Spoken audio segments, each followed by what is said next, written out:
بسم اللہ الرحمن الرحیم۔ سورۃ البقرہ کا ایک حصہ ملاحظہ فرمایا آپ نے۔ اس کا دوسرا حصہ شروع کرتے ہیں دوسرے پارے سے۔ تو دوسرے پارے کی ابتدا ہوتی ہے تحویل قبلہ کے ذکر سے۔ اصل میں مدینہ منورہ تشریف لانے کے بعد نبی کریم صلی اللہ علیہ وسلم تقریباً 16 ماہ تک بیت المقدس کی طرف منہ کر کے نماز پڑھتے رہے، لیکن آپ کی دلی آرزو یہ تھی کہ کعبہ کو مسلمانوں کو قبلہ قرار دیا جائے، جو کہ ملت ابراہیمی کا ایک حصی اور ظاہری شعار تھا۔ آپ کی قدیمی آرزو کی تکمیل یوں ہوئی کہ اللہ تعالیٰ نے تحویل قبلہ کا حکم نازل فرما دیا۔ تحویل قبلہ کا حکم نازل ہونے کے بعد یوں تو مشرکوں اور منافقوں نے بھی بے بنیاد اعتراضات اٹھائے، لیکن اس معاملے میں یہود پیش تھے۔ وہ بظاہر بڑے تعجب سے لیکن حقیقت میں عناد اور ضد کی بنا پر کہتے تھے، انہیں کس چیز نے اس قبلہ کی طرف سے پھیر دیا جس کی طرف رخ کر کے یہ پہلے عبادت کیا کرتے تھے۔ اللہ نے اپنے نبی کو حکم دیا، آپ فرما دیجئے کہ ساری سمتیں خواہ مشرق ہو یا مغرب اللہ ہی کی ہیں، پس اسے اختیار ہے جس سمت کو چاہے قبلہ مقرر فرما دے۔ گویا یوں کہا گیا کہ ساری جہات اور ساری سمتیں اللہ کی ملکیت ہیں، کسی بھی جہت کو دوسری جہت پر اپنی ذات کے اعتبار سے کوئی فضیلت حاصل نہیں ہے، اور نہ ہی کوئی جہت خود قبلہ بننے کی صلاحیت رکھتی ہے، بلکہ وہ اللہ کے حکم سے قبلہ بنتی ہے۔ لہٰذا تحویل قبلہ کے بارے میں ان کے اعتراضات کی کوئی حقیقت نہیں۔ یوں بھی اصل اہمیت کسی جہت کی طرف توجہ کو نہیں، بلکہ اصل اہمیت اللہ کی طرف توجہ کو حاصل ہے۔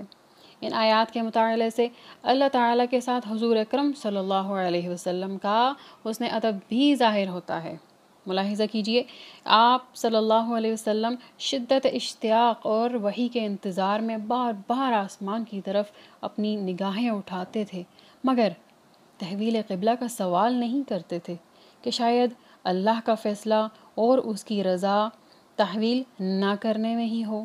شاید اسی مناسبت سے اللہ تعالیٰ نے تحویل قبلہ کا حکم دینے کے فوراً بعد اہل ایمان پر اس نعمت عظمیٰ کا ذکر فرمایا ہے جو انہیں سراج منیر اور بشیر و نذیر حضرت محمد صلی اللہ علیہ وسلم کی صورت میں عطا ہوئی۔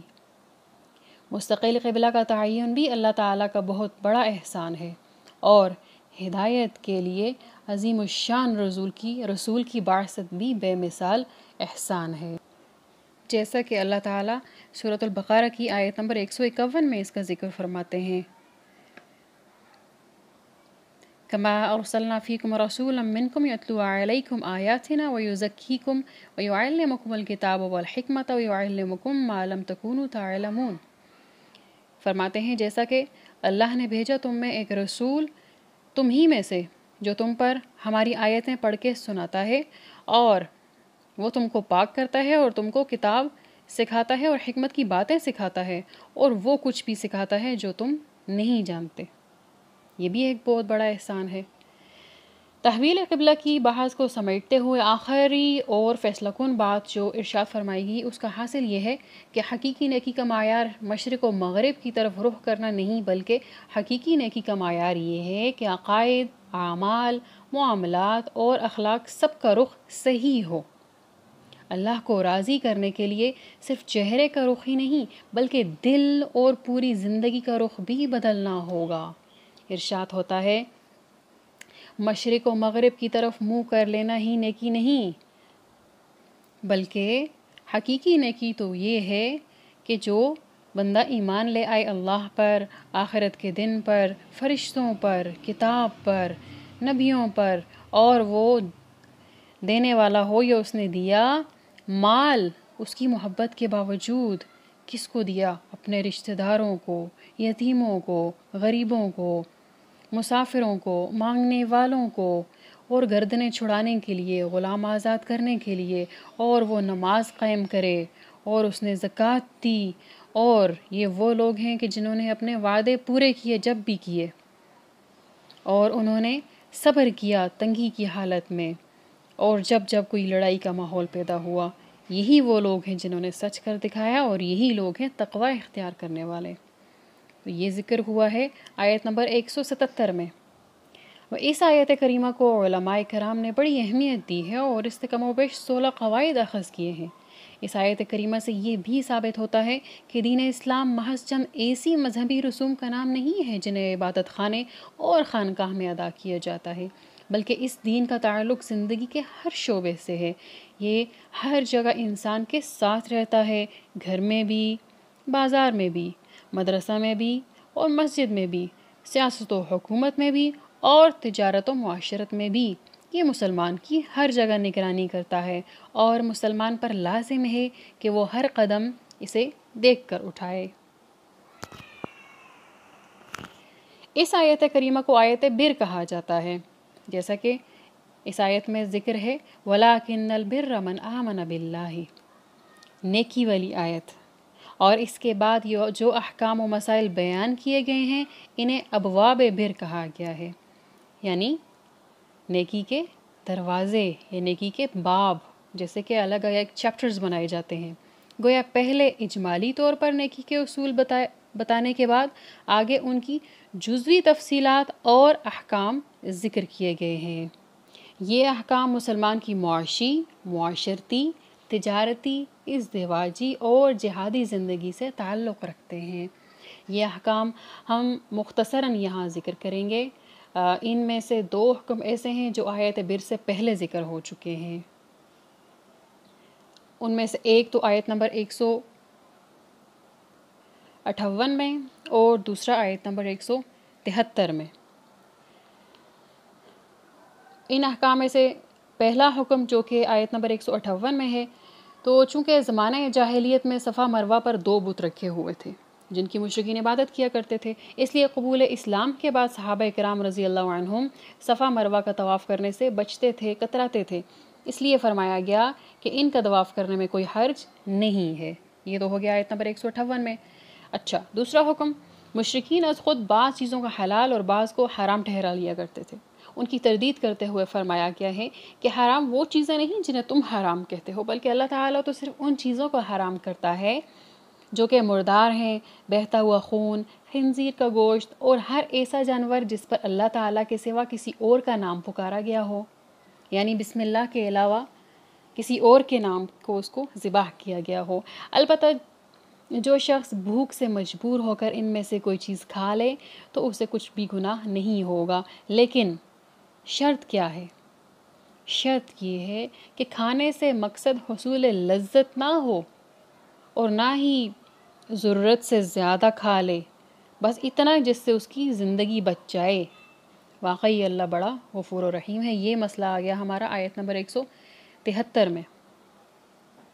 تیسرا حکم، شریعت اسلامیہ کی بنیاد عدل پر ہے، انصاف پر ہے، اسی لیے مسلمانوں پر قصاص فرض کیا گیا ہے، یعنی مقتول کے بدلے قاتل کو بھی قتل کیا جائے گا، چاہے مقتول اور قاتل کے درمیان سماجی، خاندانی، مالی اور جسمانی اعتبار سے کتنا ہی فرق کیوں نہ ہو۔ قصاص میں زندگی ہے، قاتل کی بھی اور مقتول کی بھی۔ جب قاتل کو اپنے جرم کی سزا ملنے کا یقین ہوگا تو وہ شدت غضب کے باوجود اپنا ہاتھ قتل سے روک لے گا۔ اس کے رک جانے سے مقتول اور قاتل دونوں بلکہ ان کا خاندان بھی قتل و قتال سے بچ جائے گا۔ اس سے قتل کی سزا میں رحمت اور عدل دونوں چیزوں کو جمع کر دیا گیا ہے۔ مقتول کے اولیاء اور ورثاء اگر قصاص کا مطالبہ کریں تو یہ عدل ہوگا، انصاف ہوگا، اور اگر وہ معاف کر دیں یا اس کے بدلے میں دیت یعنی جرمانہ لینے پر راضی ہو جائیں تو یہ فضل، احسان اور رحمت ہوگی۔ اس کا ذکر ہوا ہے آیت نمبر 178 اور اس کے آگے 189 تک، ان 3 آیات میں۔ اگلا حکم یعنی حکم نمبر 4، ایسے صاحب مال جسے اپنی موت قریب آ جانے کا احساس ہو جائے اس پر لازم ہے کہ وہ اپنے مال کے بارے میں وصیت کر جائے، اور وصیت صرف 1/3 میں ہوتی ہے، یہ ایک الگ بات ہے۔ بہرحال وصیت والا معاملہ جو ہے وہ 180 نمبر آیت میں ذکر ہوا ہے۔ 5واں حکم، ہر عاقل بالغ مسلمان پر روزے فرض ہیں، اور روزے اگر واقعی تمام آداب کا لحاظ رکھتے ہوئے رکھے جائیں تو انسان میں تقویٰ پیدا کرنے کے ساتھ ساتھ انسانی احساسات کو بھی بیدار کرتے ہیں۔ جس مہینے میں روزے فرض کیے گئے ہیں اسے یہ خصوصیت اور فضیلت بھی حاصل ہے کہ اسی میں قرآن جیسی عظیم الشان کتاب نازل ہوئی۔ سبحان اللہ۔ مسافروں اور بیماروں کو روزہ چھوڑنے اور قضا کرنے کی اجازت ہے۔ یہ مسئلہ بیان ہوا آیت نمبر 183 سے لے کر 185 تک 3 آیات میں۔ چھٹا مسئلہ یا چھٹا حکم جو ان آیات میں ہے، رمضان کی راتوں میں بیوی کے ساتھ جمع کرنا جائز ہے لیکن اعتکاف کی حالت میں جائز نہیں ہے۔ یہ ذکر ہوا آیت نمبر 186 اور 187 میں۔ ساتواں حکم، کسی بھی باطل اور ناجائز طریقے سے مال کمانا جائز نہیں، خواہ وہ جوا ہو، چوری ہو، غصب ہو یعنی چھین لینا، یا رشوت، یا خرید و فروخت کے ناجائز طریقے، اور یہ بتایا گیا ہے آیت نمبر 188 میں۔ آٹھواں حکم، قمری تاریخوں کا استعمال فرض کفایہ بھی ہے اور اسلامی شعار بھی، جن کو اسلامی مہینے کہا جاتا ہے، اور کئی عبادات کا دار و مدار انہی کو جاننے پر ہے۔ یہ بتایا گیا آیت نمبر 189 میں۔ نواں حکم، مسلمانوں پر جہاد و قتال فرض ہے۔ جہاد کا مقصد ہے اعلاء کلمت اللہ، چونکہ حق اور باطل، خیر اور شر کے درمیان ٹکراؤ ازل سے ہے اور ابد تک رہے گا، اس لیے جہاد بھی ہمیشہ سے ہے اور ہمیشہ رہے گا۔ مسلمانوں پر لازم ہے کہ وہ جہاد کے لیے ہمیشہ مستعد رہیں اور دشمن کے سامنے کمزوری ظاہر نہ کریں، ورنہ اس کمزوری دکھانے کے جرم کی سزا مرگ مفاجات کے سوا کچھ بھی نہیں ہوگی۔ یہ بتایا گیا ہے آیت نمبر 190 سے 195 تک۔ 10واں حکم، اسلام کے ارکان میں سے ایک اہم رکن حج بھی ہے۔ اللہ تعالیٰ چاہتے ہیں کہ پوری دنیا سے مسلمان سال میں ایک بار مساوات کا عملی مظاہرہ کرتے ہوئے بلد حرام میں جمع ہوں اور وہاں اس کے بتائے ہوئے طریقے کے مطابق حج کے مناسک اور اعمال ادا کریں۔ حج کا احرام چند مخصوص مہینوں میں باندھا جاتا ہے، البتہ عمرہ پورے سال میں کسی بھی وقت میں ادا کیا جا سکتا ہے۔ حج کے دنوں میں تجارت اور خرید و فروخت جائز ہے۔ زمانہ جاہلیت میں مشرکوں نے بہت ساری رسوم اور بدعات کا اضافہ کر لیا تھا، جن میں سے ایک یہ بھی تھی کہ قریش مزدلفہ ہی میں ٹھہر جاتے تھے اور میدان عرفات میں جانا اپنی توہین سمجھتے تھے۔ انہیں حکم دیا گیا کہ وہ بھی عام لوگوں کی طرح عرفات جا کر واپس آئیں اور اپنے لیے کوئی الگ تشخص ثابت نہ کریں۔ یوں ہی مشرکین مینا میں جمع ہو کر آباء و اجداد کے مفاخر بیان کیا کرتے تھے۔ انہیں کہا گیا کہ وہ آباء کے بجائے اللہ کا ذکر کریں، اور یہ بتایا گیا ہے آیت نمبر 196 سے 200 تک۔ 11واں حکم، انفاق فی سبیل اللہ کے ضمن میں بتایا گیا ہے کہ اہمیت اس بات کو حاصل نہیں کہ کیا خرچ کیا جاتا ہے، اصل اہمیت اس امر کو حاصل ہے کہ کہاں خرچ کیا جاتا ہے اور کس نیت سے خرچ کیا جاتا ہے۔ لہٰذا اللہ کے دیے ہوئے جان و مال کو صحیح مصرف پر خرچ کرنا ضروری ہے۔ یہ آیت نمبر 215۔ 12واں حکم، جو شخص مرتد ہو جائے اس کے سارے اعمال باطل ہو جاتے ہیں اور وہ جہنم کا حقدار ہو جاتا ہے، نعوذ باللہ من ذالک، اور دنیا میں اس کی سزا یہ ہے کہ اگر وہ سمجھانے کے باوجود باز نہ آئے، یعنی اسلام میں واپس نہ آئے، تو اسے قتل کر دیا جائے گا۔ آیت نمبر 217۔ 13واں حکم، شراب اور جوئے میں اگرچہ ظاہری اور مادی منافع ہیں، ٹھیک، لیکن ان میں جسمانی، عقلی، مالی، اخلاقی اور معاشرتی اعتبار سے جو نقصانات ہیں وہ منافع کے مقابلے میں کہیں زیادہ ہیں۔ رسول کریم صلی اللہ علیہ وسلم نے شراب کو ام الخبائث یعنی خباثتوں اور گناہوں کی جڑ قرار دیا ہے، اور یہاں ہے یہ حکم آیت نمبر 219 میں۔ 14واں حکم، بعض اجتماعی بیماریوں کی نشاندہی کے بعد خاندانی مسائل بیان کیے جا رہے ہیں کیونکہ خاندان ہی ایک اچھے معاشرے کی بنیاد بنتا ہے۔ ان مسائل کی ابتدا ازدواجی تعلقات سے کی جا رہی ہے۔ اس سلسلے میں پہلا حکم یہ دیا گیا ہے کہ مشرک مردوں اور عورتوں سے کسی صورت بھی نکاح جائز نہیں، آیت نمبر 221۔